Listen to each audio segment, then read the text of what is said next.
하고 있습니다. 거기 14절에 보면 로마에 있는 성도들에 대해서 사도 바울이 이렇게 인정해주는 그런 내용인데요. 내 형제들아 너희가 스스로 선함이 가득하고 모든 지식이 차서 능히 서로 권하는 자임을 나도 확신하노라. 모든 지식이 찬다라는 말은 모든 지식을 다 안다라는 것은 아니겠지만 이 성경 지식, 구원에 관한 지식에 대해서 또 하나님을 아는 지식, 우리가 거기에 대해서 골고루 그래도 많이 그 지식을 알고 있고 성경에 대한 그런 지식도 많이 알고 있고 그 지식의 말씀에 의해서 서로 권면하면서 서로 위로해주고 또 이렇게 자라날 수 있도록 서로 권해주는 그런 성숙한 성도의 모습이다 라고 이제 바울이 가보진 않았지만 로마서 1장에서 말한 대로 그들의 믿음의 소문이 들리고 그걸 통해서 바울이 믿음으로 그걸 확신한다. 또 선함이 가득하다. 그러니까 하나님이 기뻐하시는 선을 이루기 위한 그런 소원이 가득하고 또 선을 이루기 위해서 힘을 쓰는 그런 성도의 모습, 완전하다는 건 아닙니다만 그런 로마에 있는 그 성도들의 모습이 그러했다. 그래서 하나님의 선한 뜻을 이루려고 힘을 쓰고 선을 많이 행하고 또 성경 지식에 대해서 또 많이 알고 또 그 말씀에 의해서 서로를 권면해주고 이게 성도의 아름다운 교제이지요.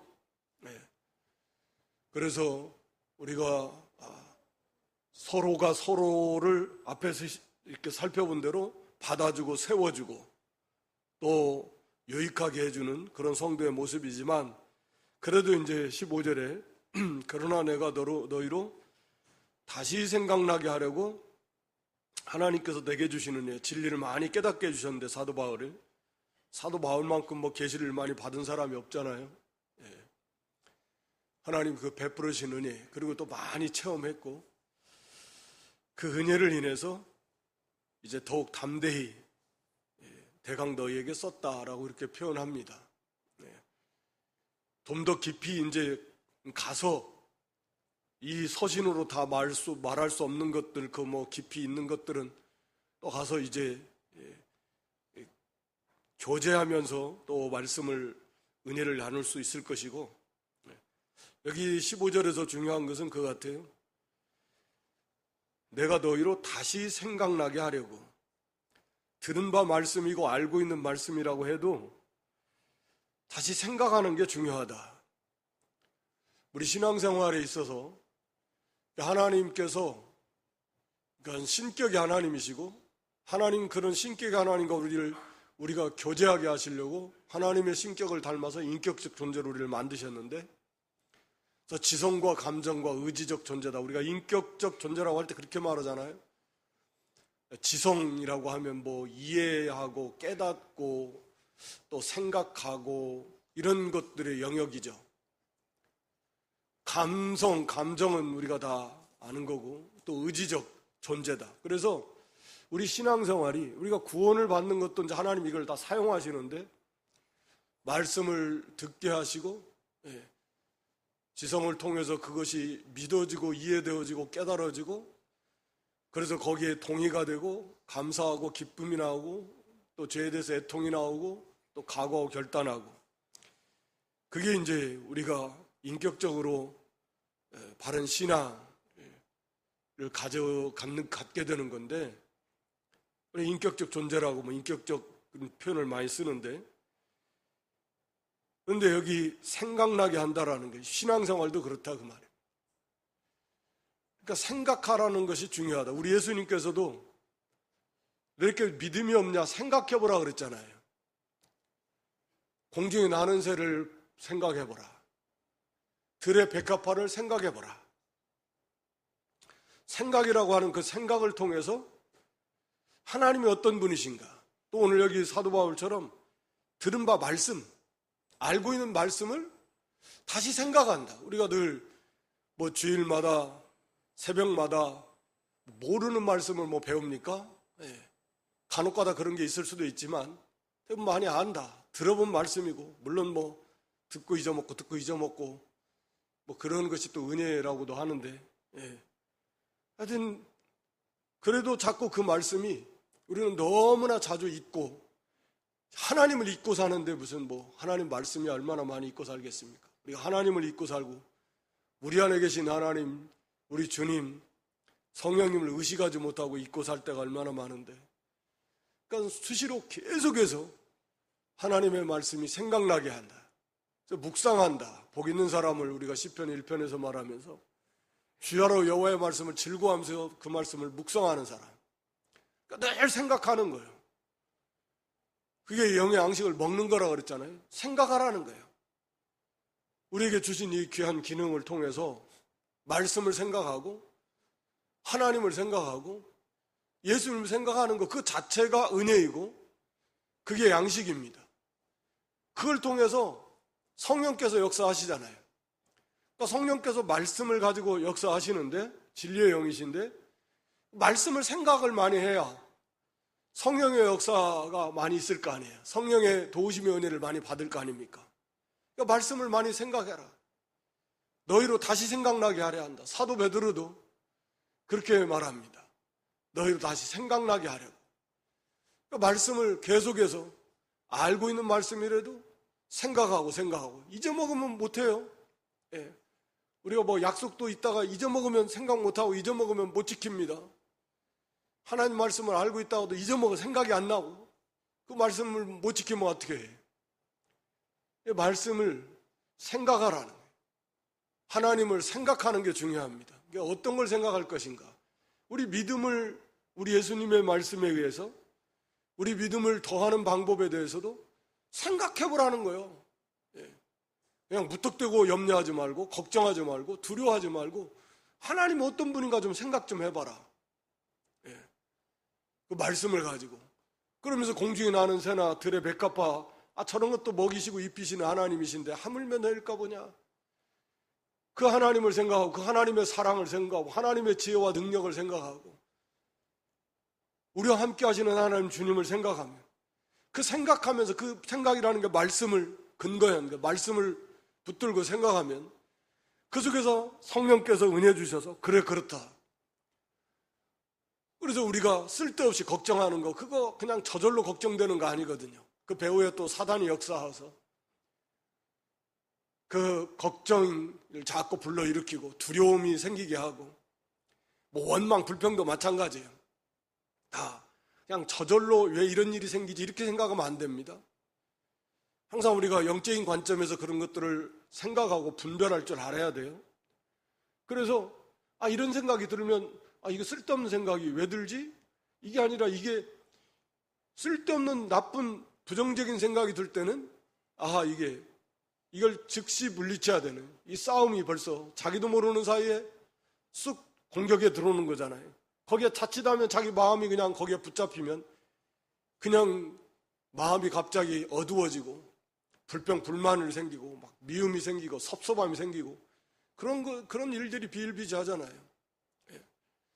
그러니까 이 생각이라고 하는 것들 우리가 적극적으로 관리해서 문득 생각나는 걸 우리가 막을 수는 없지만 그 생각이라고 하는 것이 과연 유익한 것인가 합당한 것인가 합당하지 않은 것인가는 우리는 분별할 수는 있다. 그래서 그 생각을 물리칠 수 있고 붙잡을 수 있다. 그게 우리가 해야 될 영적인 싸움이고 중요한 문제다. 그러니까 말씀이 다시 생각나는 것도 그런 거예요. 생각하라는 거예요. 헛된 생각보다는 우리가 적극적으로 말씀을 자꾸 생각하고 책임질하라. 그래서 그 속에서 거기서 힘이 생기고 깨달음이 있고 위로가 있고 각오와 결단과 그게 은혜의 시간이라는 거죠. 그래서 우리가 신앙생활 하는 데 있어서도 이 생각이라고 하는 게 참 중요하다.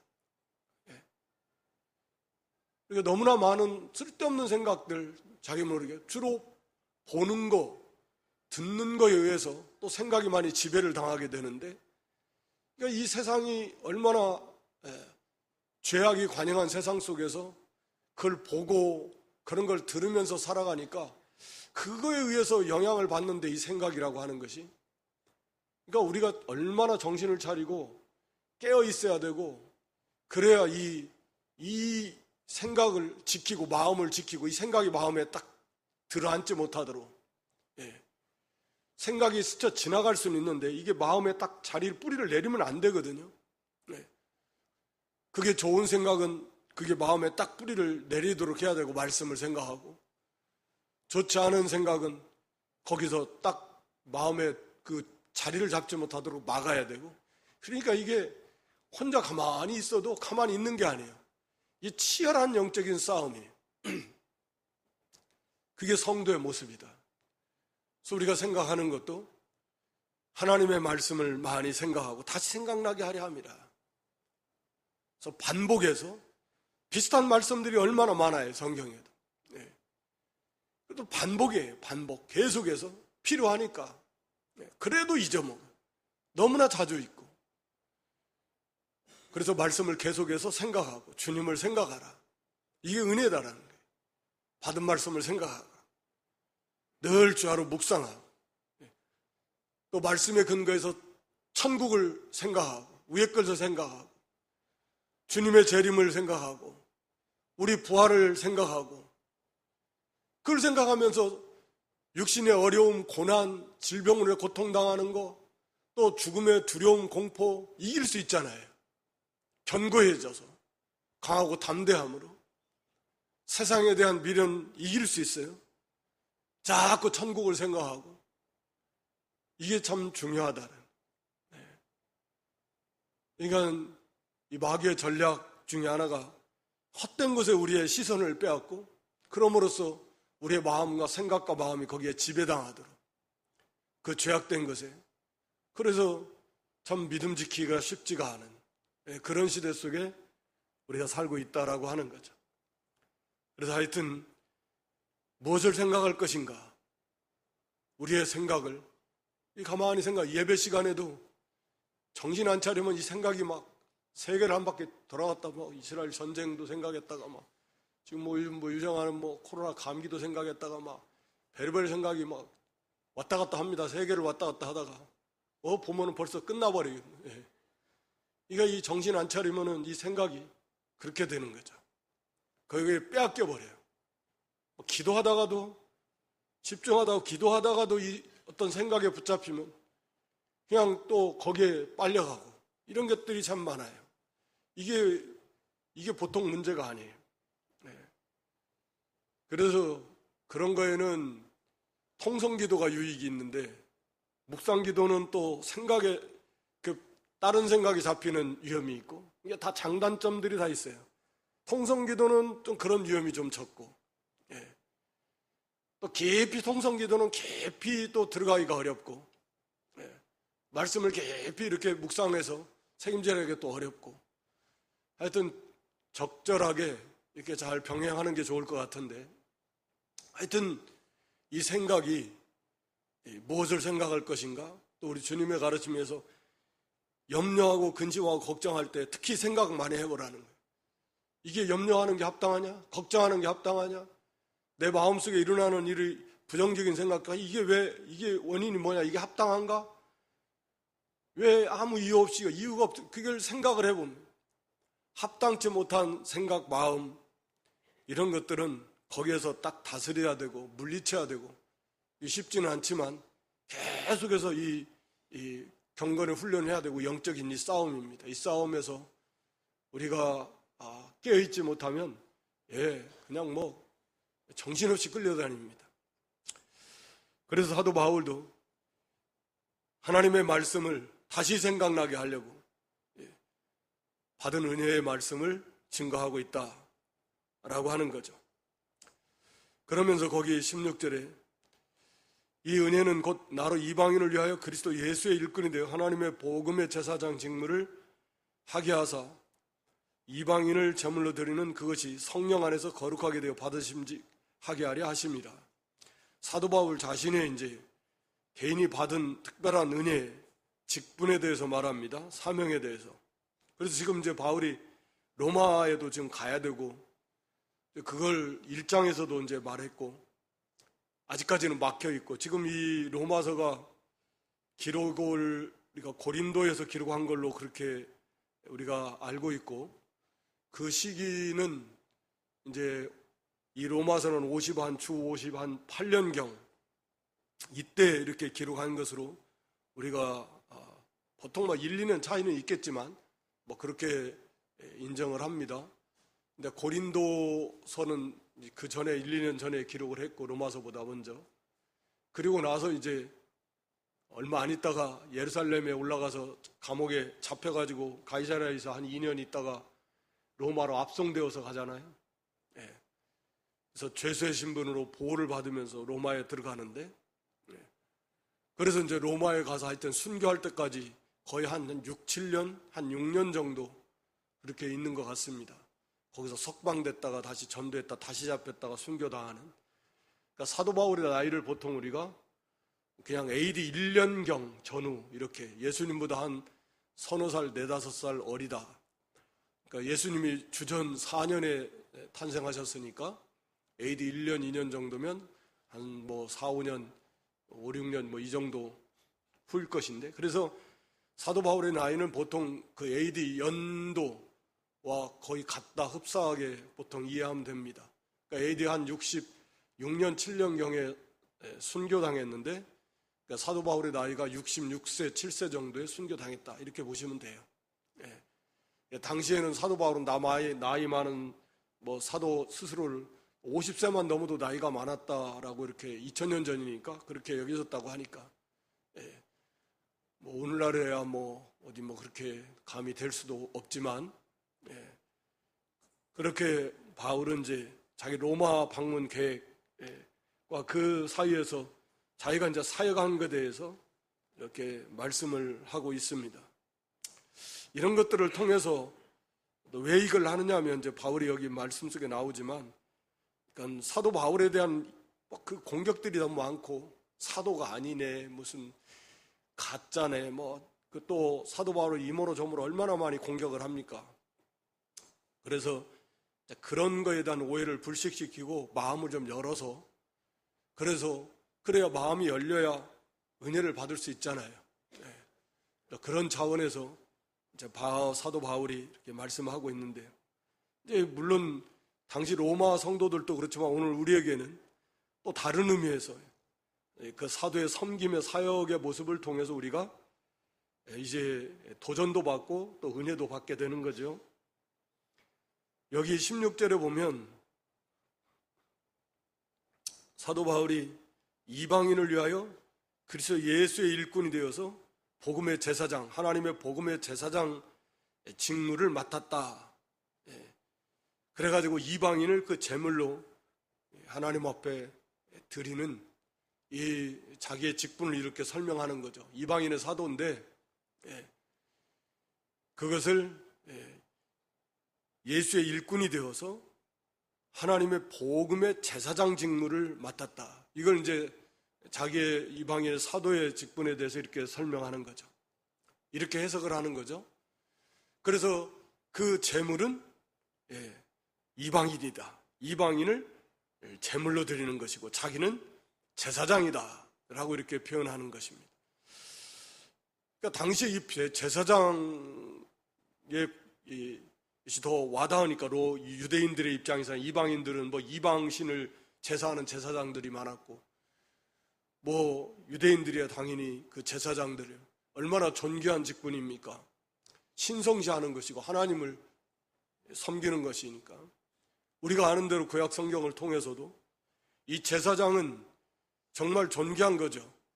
그러니까 12지파 중에 레위지파, 그 중에서도 아론의 자손만이 제사장이 됩니다. 되고 싶다고 되는 거 아니에요. 물론 그 중에서 장자 한 사람만이 이제 사실은 또 대제사장이 되는 건데, 이 제사장 직무는 하나님께서 특별히 이렇게 선택해서 거룩하게 기름 부어서 하나님이 세우신 하나님 앞에 합당한 제사를 드리기 위해서 이스라엘 백성들을 대표해서 하나님을 예배하고 하나님께 제사하는 것이야말로 가장 영광스러운 일이고 중요한 일이다. 그러니까 쉽게 말하면 우리가 하나님을 섬기는 것이, 우리 존재 이유가 하나님을 섬기는 건데요, 하나님 우리를 창조하신 목적 자체가 하나님의 영광이고 영광을 위해서, 즉 하나님을 영화롭고 하나님을 섬기시는 거예요. 섬기게 하는 거예요. 하나님을 경외하는 건데, 그러니까 하나님을 섬기는다는 것 자체가 가장 위대한 일이고 가장 가치 있는 일이고 존귀한 일입니다. 중요한 일입니다. 그것도 그것이 가장 행복한 일입니다. 가장 복된 일이고 모든 좋은 것이 거기에 다 있다. 그러니까 하나님을 예배한다. 하나님을 섬기는 거예요. 그것이 최고봉이에요. 하나님을 기쁘시게 하는 거예요. 우리의 삶도 예배가 돼야 돼요. 영적 예배의 삶. 이게 우리가 하나님이 우리 모든 만물을 창조하시고 우리를 창조하신 목적, 궁극적으로 하나님 나라를 창조하신 거예요. 그래서 하나님을 예배하는 거예요. 말씀드렸잖아요. 그러면 하나님은 너무 이기적이신데 그게 아니에요. 그것이 완전한 행복이고 최고의 기쁨이고 최고의 영광이고 최고의 복이다. 피조물이 누릴 수 있는 최고의 행복과 영광과 복이 바로 하나님을 예배하는 것이다. 그 속에서 즉 하나님과 교제하는 것이고 그 속에서 하나님 그 속에서 주시는 그런 그 생명의 은혜, 그것이 말로 다 할 수 없는 완전한 그런 생명의 세계다라고 하는 거죠. 근데 우리는 이제 구원을 받았다고 해도 너무나 이게 이 부패성, 육신 중심, 자기 중심적인 것이 너무나 아직도 크고 많고 많이 남아 있어가지고 이 버려야 될, 자기를 버리지 못하고 오직 하나님, 이게 우리가 이제 부활의 몸을 입을 때에는 그렇게 될 겁니다. 자기를 위하는 건 하나도 없어지고 오직 하나님이에요.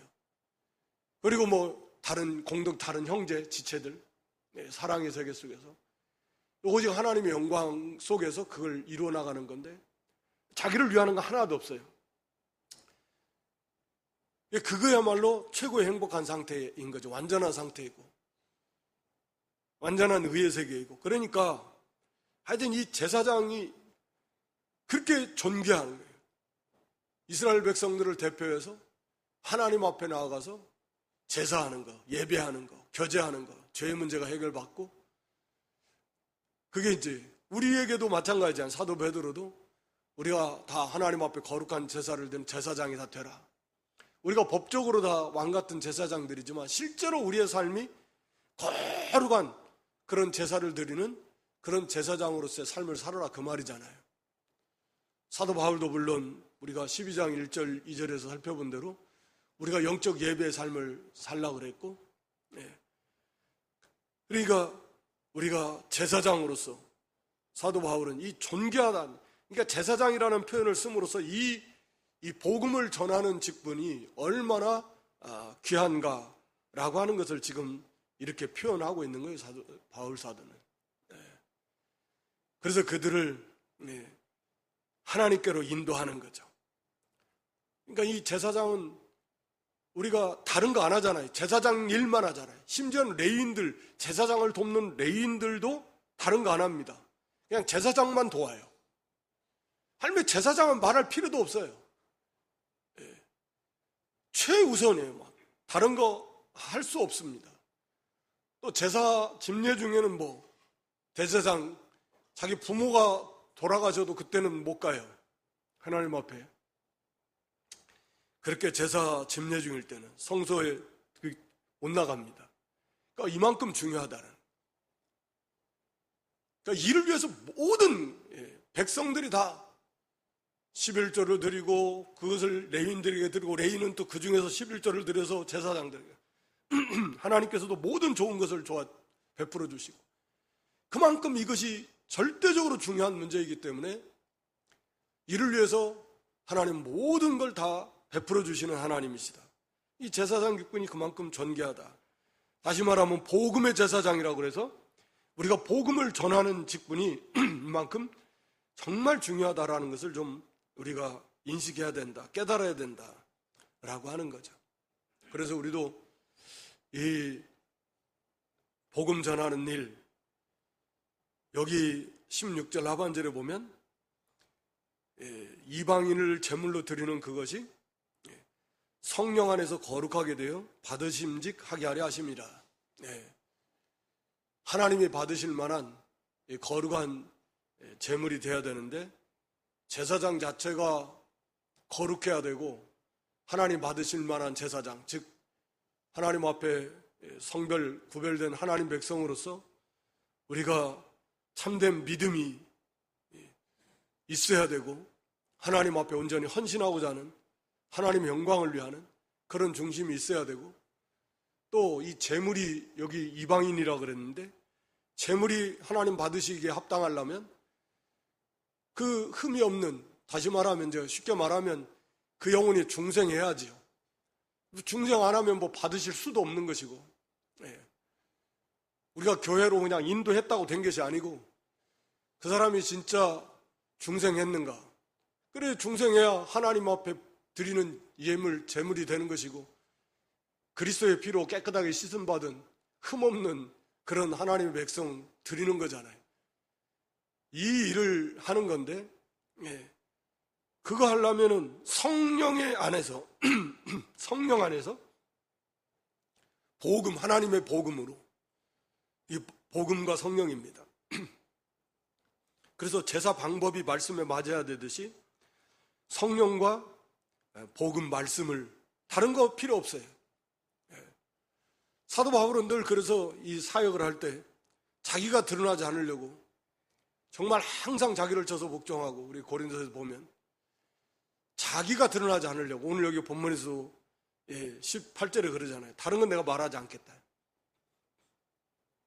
자기가 드러나면 안 된다. 자기가 드러난 만큼 하나님 영광이 가리워지고 하나님 받으시기에 합당한 제사로 말하면 하나님 받으시기에 합당한 제사가 안 되는 거예요. 다른 것이 섞여버리는 거예요. 자기가 섞여버리면 안 되니까. 그래서 자기는 철저하게 할 수 있는 대로 배제돼야 돼요. 그리고 하나님 받으시기에 합당한 이 제사장의 직분을 감당하려면 성령의 능력 안에서, 성령 안에서 하나님의 복음, 복음과 성령으로, 이게 당연한 거죠. 성령의 역사가 아니면 우리가 복음을 제대로 전했어도 성령이 거기에서 역사해 주시지 않는다면 그 사람이 어떻게 구원받겠습니까? 어떻게 거듭나겠습니까? 아무리 마찬가지로 주일 예배를 통해서도 우리가 말씀이 선포되어도 성령께서 역사해 주시지 않는다면 그 말씀이 은혜가 안 될 것이다. 생명의 양식이 안 될 것이고, 거듭나지 못한 사람이 있다라고 하면 그 사람도 구원받지 못할 것이다. 반드시 이건 전적으로 하나님의 주권적 역사니까 성령께서 역사해 주셔야만이 그 사람이 거듭나게 될 것입니다. 그래야 흠없는 제물이 될 것이고, 그러려면 하나님 받으심직한 제사가 되려면 그거 외에는 없다. 그래서 바울은 항상 성령의 능력과 나타남으로 전하려고 자기는 쳐서 복종하고, 우리가 흔히 아는 대로 아덴에서 조금 하여튼 그들을 수준에 맞춰서 복음을 전한다고 했지만 왠지 조금 철학적인, 그래서 열매가 맺기는 맺었는데 아마 그 뒤로 사도 바울이 좀 열매가 너무 적었고 많이 좀 생각하고 깨닫고, 그래서 고린도에서 와서는 자기는 더 완전하게 자기는 가리우고 오직 성령의 능력으로 그리스도 예수의 이 복음만, 하나님의 영광만 드러내려고 일평생 그거 한 거예요. 그렇게 해서 이 복음을 전해서 이 사명을 감당하려고 하나님이 은혜로 주신 것이다. 이 복음의 제사장이에요. 우리도 사도는 아니고 또 우리가 전문적으로 세계 파송된 선교사는 아닐지라도 우리가 우리의 있는 이치에서 세상의 빛이니까, 그리스도의 빛이고 편지니까, 그런 의미에서는 우리도 다 빛의 사자들, 이 사명 보내심을 받은 하나님의 백성들이다.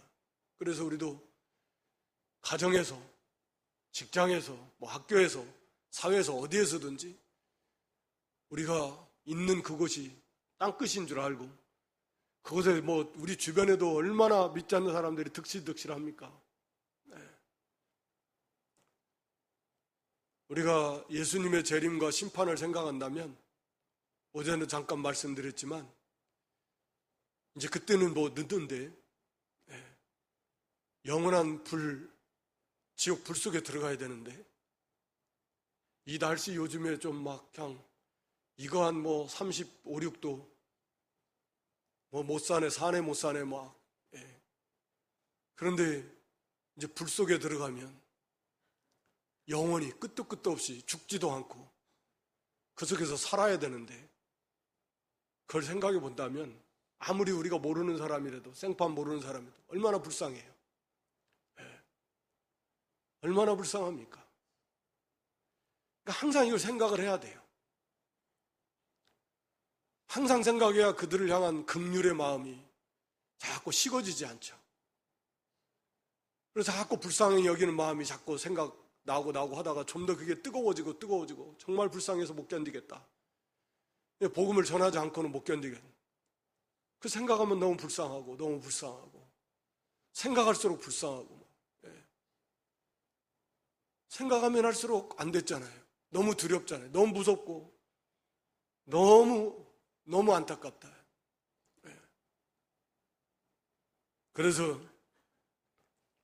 이 복음의 제사장과 같은 이 정말 우리에게 막중한 사명을 주셨는데, 우리도 이것을 정말 귀히 여겨서, 그래서 기도로 세계 선교를 위해 수고하는 하나님의 사람들을 위해서 같이 기도해야 되고, 물질로 같이 동참하고 후원해야 되고, 또 실제로 우리의 몸도 들여서 우리가 복음 전하고, 전해야 돼요. 어린아이부터 노년에 이르기까지 고민하고 어떻게 전해야 될까. 성령과 복음, 이게 빠지면 그건 뭐 안 되는 거고, 아무리 수단과 방법이 해도 안 됩니다. 반드시 순수한 이 복음이 있어야 되고 성령이 역사해 주셔야 돼요. 그래서 기도해야 되고 의지해야 돼요. 그렇지 않으면 안 됩니다. 그래서 언제나 자기를 줘서 복종해야 되고, 그래서 살리는 것은 영이에요. 생명을 주는 건 성령이십니다. 인간의 수단과 방법으로 절대 안 돼요. 그러니까 하나님이 그걸 사용해 달라고 우리가 하나님의 영광을 위해서 우리가 하는 거예요. 모든 프로그램도 그런 관점에서 우리가 이렇게 계획하고 세워나가야지, 그 자체가 주는 게 아니에요. 그걸 통해서 하나님께서, 성령께서 역사해 주셔야 돼요. 그렇지 않으면 안 됩니다. 그러니까 기도하지 않으면 안 돼요. 하나님의 긍휼을 구하지 않으면 안 돼요. 그냥 도와달라고, 불쌍히 여겨달라고 해야 돼요. 방법이 없어요. 방법이 없어요. 이 자식들을 위해서도 불쌍히 여겨달라고 매달리는 거 외에는 없어요. 우리가 할 수 있는 게 뭐 복음 전하고, 이제 뭐 다 큰 자식을 때리겠습니까? 어찌겠습니까? 예, 때리다가 또 맞지는 않으면 다행이지. 그러니까 막 부르짖어야 돼요. 불쌍히 여겨달라고. 불쌍히 해달라. 하나님 정말 불쌍히 해달라. 불쌍히 해달라. 구원해달라. 예. 하나님의 긍휼 외에는 없어요. 하나님의 긍휼. 불쌍히 해달라. 그리고 막 부르짖어야 됩니다. 부르짖고, 그리고 전하고, 다른 영혼들을 위해서도 그렇고, 예. 그렇게 해서 전하던 사도 바울은 여기 17절에 그러므로 내가 그리스도 예수 안에서 하나님의 일에 대하여 자랑하는 것이 있는데, 하나님이 하신 일을 자랑하는, 18절에 그리스도께서 이방인들을 순종케 하기 위해, 순종이라는 건 믿음이요, 예, 믿게 하기 위해서 그런 의미입니다. 이방인들이 믿게 하려고 하나님께서 은사를, 여러 은혜를 주셨는데, 나로 말미암아 말과 일이며, 이 말하는데도 하나님의 말씀, 그 말씀이 그때그때 필요한 하나님의 말씀들이 생각나게 하시고, 네. 그 담대하게 하나님 말씀을 전할 수 있는 것도 귀한 은사예요. 네. 또 진리를 많이 깨닫게 해주시고, 그 일이며 표적과 기사의 능력이며 여러 가지 그런 능력들을 나타냈어요. 뭐 죽은 자도 살리고, 병 고친 병든 자들을 많이 수도 없이 고치고, 이런 거 목적 자체가 그들을 구원하려고. 다시 말하면 사도의 표적이라고 그랬죠. 사도된 표징. 그때는 성경이 완성되기 전이니까 이 사람들이 참 사도고 이들이 전하는 말씀이 참 복음이고 참 하나님의 말씀이라는 증거가 있어야 되는데, 그 증거가 뭐 당시에는 뭐 오늘날처럼 무슨 막 금방 조회를 해봐가지고 뚜둑뚜둑 두드려가 이 사람이 진짜 어디 알 수 있는 것도 아니고, 그 시대에 2000년 전에 그거 어떻게 합니까? 그 무엇보다도 가장 확실한 게 뭐 오늘날 좀 조회한다고 되는 것도 아니지만 하나님께서 함께 해주시는 역사. 하나님이 아니시면 아니다. 안 나타난다. 그런 증거가 바로 이런 이적의 증거들. 그래서 사도시대에 이걸 많이 주신 거예요. 사도들에게. 이 사람들이 사도야, 사도. 또 사도가 아니라도 뭐 이런 빌립 집사 같은 경우를 통해서도 이 사람들이 진짜 하나님의 사람이다. 그리고 이들이 전하는 말이 참 복음이야, 진짜야. 이걸 하나님 말씀이 믿어라. 이런 그런 어떤 증표로서 하나님께서 이런 많은 그런 능력으로 역사해 주신 것입니다. 그러니까 받으라는 거예요, 믿으라는 거예요. 그렇게 그런 사도들을 통해서 신약 성경이 그들과 그들의 제자들을 통해서 완성된 다음에는 사실 그런 이제 필요성이 많이 없어진 거잖아요. 없어졌잖아요. 그러니까 사도시대처럼 그렇게 막 이적이 나타날 이유가 없어요. 하나님 편에서 보실 때. 그게 꼭 오전에도 말씀드렸지만 그게 꼭 유익한 것도 아니고요. 그래서 더 어려운 것은 말씀을 잘 듣고 믿는 게 더 어려운 거예요. 이적을 통해서 보고 안 믿어요. 이적을 통해서도 안 믿어지는데 그냥 잔잔하게 하나님 말씀을 듣는데 이게 믿어진다. 이게 기적입니다, 사실은. 그게 기적이에요.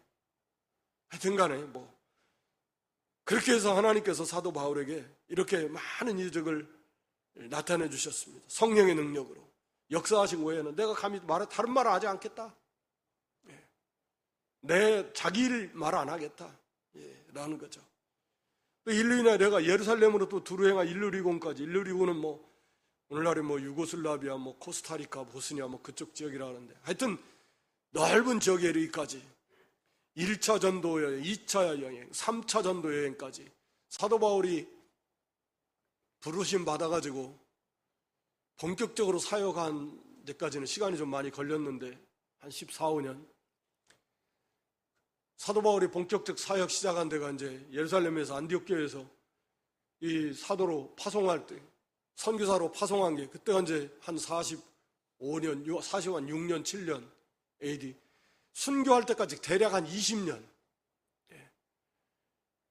인생의 3분의 1이죠. 3분의 1 좀 못 되는 시간인데 완전히 물론 그 전까지 한다 그러면 뭐 거의 뭐 절반 가까이 하나님 나라를 위해서 부르심 받음부터는 전심으로 사도 바울은 뭐 하여튼 충성을 다했다고 보여지는데 그렇게 1차 전도여행, 2차 여행, 3차 그러니까 1차 전도하고 2차는 그 1차 전도 때 세운 교회들 돌아보면서 또 복음 전하고 또 3차는 1차, 2차 때 세운 교회들 또 돌아보면서 복음 전하면서 또 교회를 세우고 이런 거죠. 그러다가 이제 말씀드린 대로 이제 죄수의 신분을 로마에 갔고 로마에 가서 2년 동안 갇혀 있다가 석방된 다음에 서바나 여기 오늘 본문 밑에 가면 서바나 이렇게 보내달라고 목길 갔는데 거기 간 것으로 알려지고 있고 갔다 와서 또 이렇게 복음 전하다 또 다시 이제 잡혀서 수감되다가 그 다음에 이제 순교당한 거죠. 그러니까 하여튼 바울이 부름받아서 순교당할 때까지 사도 바울은 그냥 막 전심전력으로 붙잡혀서 그리스도에게 완전히 붙잡혀서 그렇게 이 사역을 감당했습니다. 오늘날처럼 뭐 비행기 타고 뭐 자동차 타고 다니는 것도 아니고 우리가 고린도 후서에 보면 당한 그 고난이 얼마나 많이 나옵니까? 가는 곳곳마다 그렇게 고난을 많이 겪으면서 그것도 이제 자기 자랑하려고 사실은 우리 고린도 교회 한 게 아니라 워낙 고린도 교회 심각했잖아요. 사도 바울을 다시 배척해버리고 뭐 그러니까 이제 그렇지 않다. 자기가 참 사도다라는 걸 이렇게 변증하기 위해서 뭐 천국에 간 거 14년 전에 거기 3층 전에 갔다 온 것도 어쩔 수 없이 살짝 그것만 말한 것이고 하여튼 자기는 최소한 드러내지 않아요. 자기 드러내는 거 그건 합당치 않아요. 그렇다고 그런 사람 다 뭐 가짜라 말할 수는 없지만 적어도 자기를 드러낸다라는 그 자체는 잘못된 거예요. 자기가 드러내면 드러날수록 하나님의 영광은 다 가려워버려요. 안 돼요. 자기를 드러내면 안 됩니다. 사도 바울의 표현에 의하면 3층 전에 간 것도 사람이 해서는 안 될 말이라네. 사람이 이해할 수도 없는 말이고 해서는 안 될 말이라 그랬어요. 근데 뭐 천국 갔다 왔다고 말을, 그러니까 벌써 그게 잘못된 거죠. 예. 사람이 말로도 표현할 수도 없고 해서도 안 된다 그랬는데 뭘 그냥 갔다가, 예. 가보니까 뭐 공사 중이라는 둥, 뭐 이랬둥 저랬둥 막, 그러니까 얼마나 그게, 예, 합당치 않고 잘못된 것인가 하는 것을 알 수 있는 거예요. 바울은 자기를 말하지 않습니다. 하여튼 20절, 21절에도 할 수 있는 대로 이 복음, 그리스도 이름을 부르지 않는 것, 아직 미개척, 그러니까 로마에 가는데 혹시 오해할까 봐서, 이미 당시에 로마에 교회가 있고 로마에 있는 성도들에게서 하는 건데, 바울은 지금 거기에 가서 그들과 교제하면서 깨달은 진리를 가르쳐주고 이제 서바나까지 가려고, 로마 교회가 사도 바울을 보내주면 이제 그때 당시 서바나 스페인 거기까지 이제 땅끝으로 인식하고 사도 바울은 가까이 복음 전해야 되겠다는 그런 이제 그런 꿈을 가지고 가능하니까 오해하지 말고, 그래서 아마 그런 목적도 있는 것 같아요. 그래서 나는 이 복음을 지금까지 그렇게 왔고 지금도 그렇다 그 말이죠. 그러니까 비난하는 자들은 뭐 왜 로마에 왜 오냐, 뭐 여기 이미 교회가 있는데 뭐 하려고 또 오냐, 뭐 이렇게 할 수도 있겠죠. 바울은 이제 그런 차원에서 이 말씀을 전하는 건데, 하여튼 우리가 뭐 그 일일이 다 말할 수는 없겠지만 오늘 여기 생각한 것에 대해서 하나님의 말씀을 우리가 생각하자. 생각이 참 중요하다는, 우리 신앙생활에서 무엇을 생각할 것인가. 우리 하나님을 많이 생각하고 말씀에 근거해서 우리 예수님을 많이 생각하고 말씀을 많이 생각하고 그 속에서 우리에게 약속하신 영광의 하늘, 천국, 부활, 하나님 나라, 주님 재림, 마지막 심판 다 생각해, 말씀을 많이 생각하고, 그래서 우리 마음을 지키고 우리의 신앙을 견고케 하고 불필요한 염려와 근심과 걱정뿐만 아니라 또 이렇게 원망, 불평, 이 부정적인 모든 요소들을 날마다 물리치고 우리 마음을 굳게 지키면서 생각하면서, 그러면서 우리 신앙을 더욱 견고케 세우고, 사도 바울은 디모데의 신앙을 다시금 불일 일어나게 하려고 생각하라 그랬습니다. 너의 신앙이 다시금 불일듯 일어나야 되는데, 처음 안수받을 때처럼, 그러면 그때 다시 생각해보라. 그 생각을 통해서 그의 신앙이 다시금, 다시 말한 그 말씀을 통해서 받은 말씀, 그 은혜, 그 말씀을 생각하면서 다시금 신앙이 불일듯 일어나게 하는, 우리가 생각하는 거, 신앙생활은 우리 예수님 말씀처럼 굉장히 중요하다. 우리 믿음을 더하는 중요한 방법이다. 말씀드렸고요. 복음의 제사장이다. 제사장이 얼마나 중요한 것처럼 우리가 이 복음 전하는 이 직분이 정말 중요하다. 그리고 정말 이 불쌍한 영혼들을 좀, 그들이 받을 심판을 좀 많이 생각해서 불쌍히 여기는 마음이 우리 속에 좀 점점 채워지고 막 가득 넘치도록, 긍휼이 넘치면 견딜 수가 없거든요.